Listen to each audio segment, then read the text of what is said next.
Should parents pay if they want their kids to attend a breakfast club at school?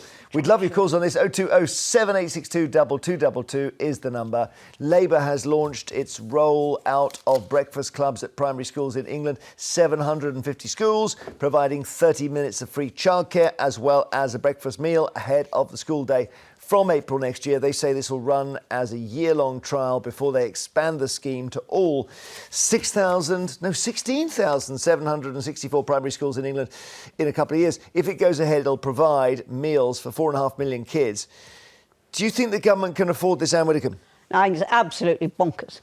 I mean, first of all, I think it undermines parental responsibility. I mean, it is a basic responsibility of parenting that you get your children on school on time, clean and fed. I mean, that is just... Some don't do that. I know some don't do that. That's very, very basic. But if they don't... Can I finish? Yes. I know some don't do that. But if you're making this universal, you're actually taking away responsibility from some people who do manage it. Well, that's an interesting argument, Darryl, that you will infantilise some parents. So you, for example, as a new dad, once you hear the school does breakfast, you think, oh, I don't need to do it. Yeah. Not necessarily. I think it's about choice. You don't have to send your child to the breakfast club if you don't want to.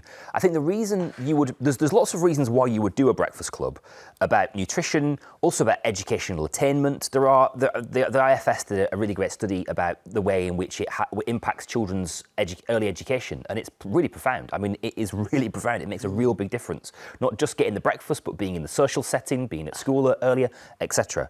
The problem with making it exclusively available to those people who are perhaps, means testing it, for example, is that when you introduce tiers or exclusionary exclusionary categories in a setting like a school, that has a deeply, deeply profound effect on those children. And I remember, they've done away with this now quite rightly, but I remember when I was at school, when you had meal tickets. So the kids who had meal tickets lined up literally in a different queue. Well, guess who was abused? Guess who was bullied? Guess who were othered? Guess who were, shoved aside into a category of, well, they're clearly too... And the meal tickets stopped them having to pay? Too poor. Yeah. The meal tickets were basically subsidised lunches, absolutely. And then the rest of us... So there's an argument, and you hide the poorer pupils by giving it to everyone. Well, you find ways around your meal tickets. That was highly visual, after all, highly visual. So is the breakfast club. No, yeah. Go, carry on. Go on. I'm going to say very, very firmly that I think that we are gradually taking more and more responsibility from parents, assuming it from the state. It's got to be paid for. It's got to be paid for. So what are we not going to pay for in order to pay for this? Take away the old folks' fuel allowance. So I feel very, very strongly that parents need to take greater responsibility for parenting. Already, we don't enforce the truancy laws. We just don't enforce it. And yet parents are responsible for making sure that their children go to school. 2 words, holiday fines. Yes, and I'm all in favour of those too. Yeah, but that's enforcement. Yes, that is, but there are other ways that we don't enforce. Yeah. All right. Nobody's suggesting taking away the responsibility Of course you are. It's for the parents to feed their kids, get them clean, get them to school on time. Yes, it is. And if they're not doing that, you need to know they're not doing it. You need to know it in order to have some intervention. OK. Nigel in Shropshire, do you think it's right the government does a lot of free breakfasts? Well, good morning, Jeremy. Good morning, Nigel. I think we could quite easily solve this problem. I think... with the big supermarkets, the Tesco's and Morrison's, why can't they contribute to the local schools? Now, I'm talking about infant and junior schools, and give them a breakfast every morning and a dinner. So we know every child is getting good breakfast, a good dinner, every day of the week. Why would they have to do that? Why supermarkets have to do that? Well, they're making vast profits. Profits, OK. You see, you go around the back, you'll see bins full of wasted food. Well, that is true. That is very true. I don't know whether you can give if it's past its sell-by date, someone in this society, I eat stuff well. Oh, I think we all do. Anyone sensible. So why can't kids? Unless it smells bad, you can eat it. Unless it tastes bad, smells bad, looks bad, you eat it. But Nigel, that would impose a bit of a responsibility on the supermarket. No, it's not theirs. It's not theirs. It's the parents' responsibility. You're running foul of Anne again here, Nigel. Yeah, but Anne, Hello. Jeremy, let me just say, answer to Anne's question.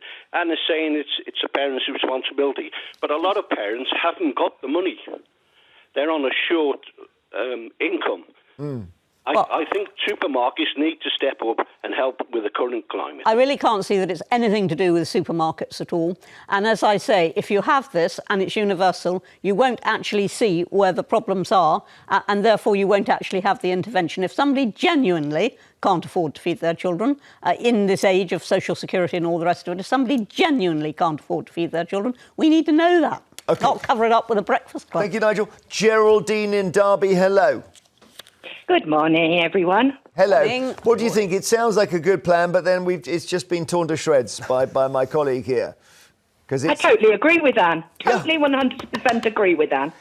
You are a parent. It is your job to look after your children, to bring them up in the right way. Yep. And looking after them means feeding them, cleaning them, and make sure they go to school. It does, to but get my an question here, education. we know that some parents can't or won't do that. For God's sake, we had a story this week of a child being found in a drawer. Now, we can't punish the child for bad parents, and we have to step in. But you can monitor what's going on in the school. Okay, so when if the kid comes in without eating, then you take them aside and then you say, right, we're going to give you a breakfast because clearly your parents are rubbish.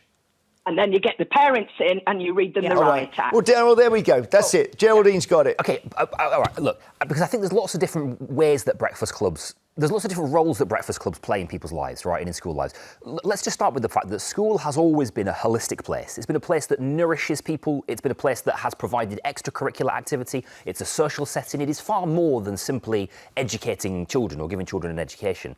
And the thing about a breakfast club is, whilst it serves the purpose of supporting people and families who may struggle to feed their children in a morning in one element, it also provides childcare as well. One element of the IFS study was, hang on a minute, you roll your eyes, but one element of the IFS More study than that. was that it gave parents an extra couple of hours in the morning. They could get to work earlier. And actually, one of the great things that the last government did was introduce more childcare, which is good for us. It's good for the economy. It gets people back to work. We've got to leave it there. Thank you. Okay, brilliant. Let's pause. Geraldine.